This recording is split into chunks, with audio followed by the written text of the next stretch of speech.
Moulvibazar M Saifur Rahman রোডের তার বেহাল পরিস্থিতি।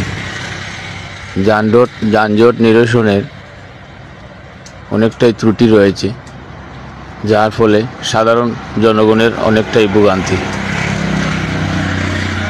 আমাদের মৌলভীবাজারের রাস্তাঘাটের পরিস্থিতি খুবই ভয়াবহ। অনেক জায়গায় রাস্তা দুর্ঘটনা নেওয়ার জন্য সড়ক ও পরিবহন পরিষদের কাছে আহ্বান জানাচ্ছি, যাতে সাধারণ জনগণের ভোগান্তি নিরসনের জন্য দ্রুত ব্যবস্থা এবং দ্রুতভাবে কাজ করানোর ব্যবস্থা গ্রহণ করা হয়। ধন্যবাদ। সবাই ভিডিওটি শেয়ার করে দিবেন।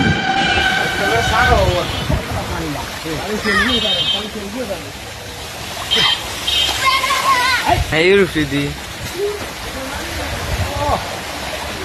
Ya.